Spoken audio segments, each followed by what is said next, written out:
নিশ্চয়ই এতক্ষণে আপনাদের একটা খবরে চোখ আটকে গেছে। আর খবরটা হলো আবারও ওয়ানডে র্যাঙ্কিংয়ে নেমে গেল বাংলাদেশ। তার মানে হচ্ছে বাংলাদেশ সেই যে নবম অবস্থানে চলে গিয়েছিল সেখান থেকে আবার তারা নিচে নেমেছে, মানে 10-এ, একেবারে 10-এ 10 পেয়েছে। হালনাগাদ এই র্যাঙ্কিং দেখে আপনার মাথা একটু গরম হতেই পারে, কারণ হয় স্বাভাবিক। 2006 সালের অক্টোবরের পর 2025 সালের মে মাসে আবার 10 নম্বরে নেমে যায় বাংলাদেশ। গত মাসে শ্রীলঙ্কার বিপক্ষে একটি ওয়ানডে জেতার পর বাংলাদেশ 9 নম্বরে উঠেছিল। হালনাগাদ র্যাঙ্কিংয়ের বাংলাদেশের পাশাপাশি অবনতি ঘটেছে পাকিস্তানেরও। 4 থেকে 5 নম্বরে নেমে গেছে সালমান আগার দলটি। র্যাঙ্কিংয়ের শীর্ষ 10-এ এই দুইটি পরিবর্তনই রয়েছে। তাছাড়া নবম নম্বরে বাংলাদেশের জায়গা নিয়েছে ওয়েস্ট ইন্ডিজ, চতুর্থ নম্বরে পাকিস্তানের জায়গা নিয়েছে শ্রীলঙ্কা।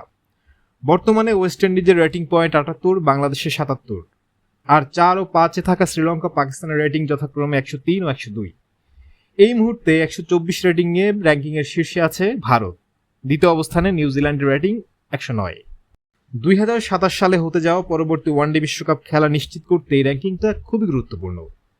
14 দলের সেই আসরে স্বাগতিক হিসেবে দক্ষিণ আফ্রিকা ও জিম্বাবুয়ে অংশগ্রহণ নিশ্চিত। বাকি 12টি দলের জায়গার 8টি পূর্ণ হবে র্যাঙ্কিংয়ের ভিত্তিতে, 4টি যাবে বাছাইয়ে। বাংলাদেশ সরাসরি বিশ্বকাপে জায়গা করতে হলে 2027 সালের 31 মার্চের র্যাঙ্কিংয়ে সেরা 8-এর মধ্যে থাকতেই হবে। এক্ষেত্রে দক্ষিণ আফ্রিকা ও জিম্বাবুয়ের হিসাব বাদ যাবে।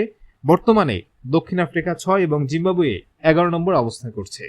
তার মানে সামনের বিশ্বকাপে বাংলাদেশের সরাসরি খেলা একেবারে অনিশ্চিত বলা যায়, কারণ 10 থেকে 8-এ উঠে আসা বাংলাদেশের জন্য এই মুহূর্তে অনেকটাই টাফ। কয়েকটা ম্যাচ জিতলেও বাংলাদেশের সাম্প্রতিক যে পারফরমেন্স, বাংলাদেশ যেভাবে খেলছে, সেই খেলাটা আসলে কতদূর এগিয়ে নিতে পারবে কিংবা কতদূর ধরে রাখতে পারবে সেটা একটা সময় সাপেক্ষ ব্যাপার, এবং পারবে না বলেই মনে হচ্ছে। তার মানে বাংলাদেশকে এতদিন পর এসে আবারও বিশ্বকাপে খেলার জন্য বাছাই পর্বের লড়াইয়ে নামতে হবেই।